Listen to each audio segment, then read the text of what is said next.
Bismillahirrahmanirrahim. Assalamualaikum warahmatullahi wabarakatuh. Waalaikumsalam. Alhamdulillahirabbil alamin. Hamdan syakirin, hamdan na'imin, hamdan yuwafi ni'amahu wa yukafi mazidah. Wassalatu wassalamu ala rasulil karim wa rasulil azim wa ala washabihi ajma'in. Wa ba'd.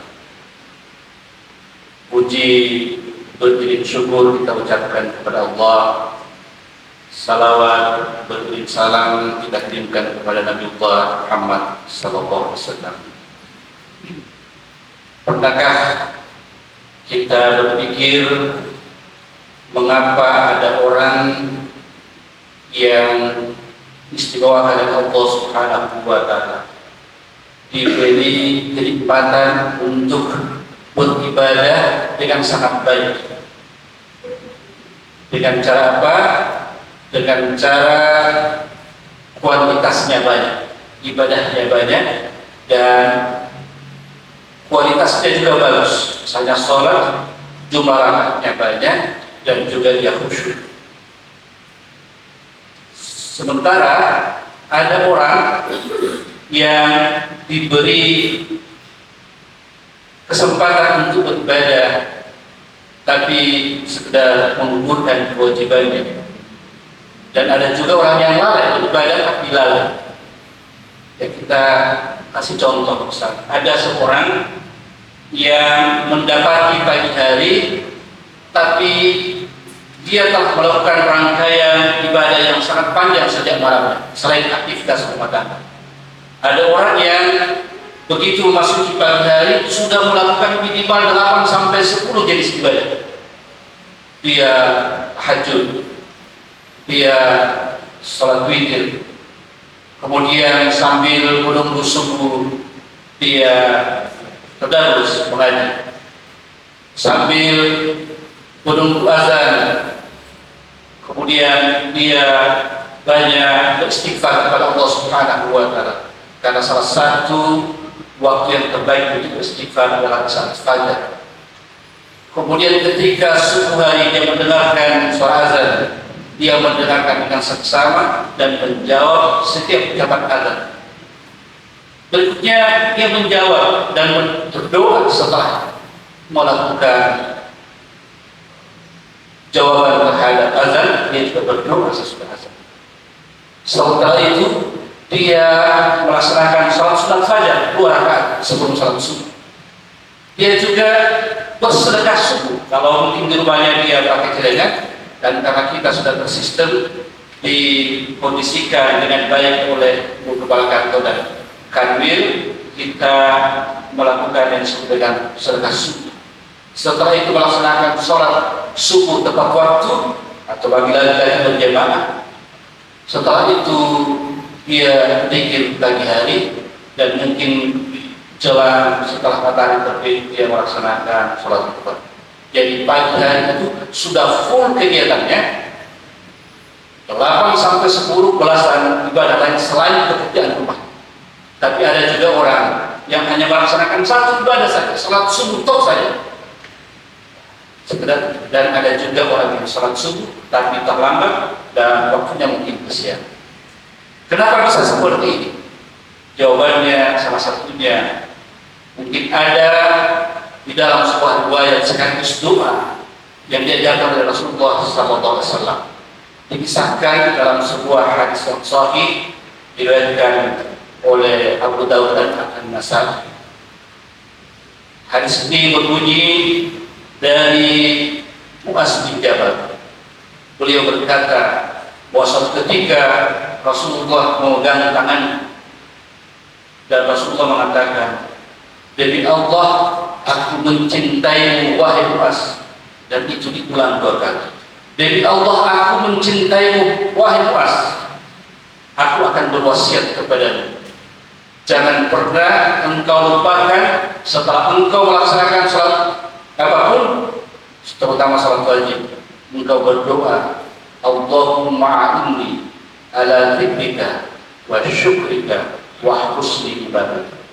Ada 3 rangkaian doa pendek. Allahumma a'inni ala dzikrika, ya Allah bantu aku untuk mengingat berzikir kepadamu, wa syukrika, dan senantiasa bersyukur kepadamu, wa husni ibadah, dan berikanlah aku ibadah yang baik kepadamu ya Allah. Betapa Rasulullah menyuruh Muaz bin Jabal untuk berdoa, seolah-olah beliau juga menyuruh kita agar kualitas ibadah kita baik. Salah satunya adalah dengan kita mengajukan permohonan doa kepada Allah Subhanahu wa Ta'ala. Karena kenikmatan beribadah itu tidak datang dengan sendiri. Dia datang bersama dengan hidayah dan taufik dari Allah Subhanahu wa Ta'ala. Apa bedanya hidayah dengan taufik? Hidayah ya, ini sering kita ucapkan tapi kita mungkin belum paham betul maknanya. Apakah dua-duanya sama atau hal yang berbeda? Jadi hidayah itu adalah petunjuk untuk melakukan kebaikan, sedangkan taufik adalah kekuatan, kesempatan untuk melaksanakan hidayah yang Allah sudah titipkan. Dan tentu hidayah itu tidak datang dengan sendirinya, butuh perjuangan, butuh doa dan sebagainya. Karena ada 3 jalur seseorang diberikan kekuatan beribadah oleh Allah Subhanahu wa Ta'ala. Pertama, melalui jalur hidayah. Ya, ada banyak orang baik, sudah baik pahalanya, sudah baik ibadahnya, tapi diberi hidayah oleh Allah Subhanahu wa Ta'ala, ibadahnya semakin baik. Tentu banyak orang-orang seperti itu. Ada juga orang yang ya, hidupnya kurang beres, nakal dan seterusnya, tapi kemudian Allah memberi hidayah pada. Dalam sejarah Rasul ada yang bernama Malik bin Dinar, orang yang suka sekali minum khamar, tapi kemudian telah menjadi ulama besar. Umar bin Khattab, salah seorang sahabat Nabi yang menentang ajaran Rasulullah SAW, tapi kemudian dia mendapatkan hidayah. Beliau menjadi sahabat Rasulullah SAW, memperjuangkan Islam. Ya, jadi ada orang yang baik ibadahnya, tapi diberi bonus hidayah oleh Allah Subhanahu wa Ta'ala. Tapi ada juga orang yang kurang baik, tapi kemudian diberi anugerah hidayah dan taufik oleh Allah Subhanahu wa Ta'ala. Jadi kalau ada orang hari ini kita melihat belum beres dalam tanda petik, ya, mungkin dia bertato, bajingan dan seterusnya, kita hanya berhak untuk mendoakan dia, karena kita tidak tahu besok atau kelak dia menjadi lebih baik dari kita bisa Allah Subhanahu wa Ta'ala. Ada juga jalur kedua, yaitu bukan jalur hidayah, tapi jalur ikhtiar. Jalur ikhtiar ini adalah usaha keras yang kita lakukan, dan kemudian mungkin dengan ikhtiar ini akan mengundang hidayah Allah Subhanahu wa Ta'ala. Kita paksakan diri kita, kita kondisikan diri kita. Kita buat target-target, misalnya di bulan suci Ramadan. Karena kalau kita tidak paksakan diri kita, maka kemalasanlah yang akan mengantar diri kita untuk malas untuk beribadah.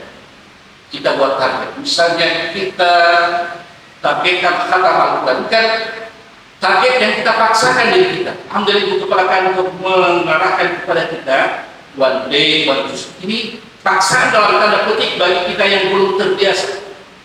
Karena untuk membangun sebuah kebiasaan termasuk ibadah, dimulai dari dipaksa terlebih dahulu. Ini juga sama prinsipnya dalam pendidikan.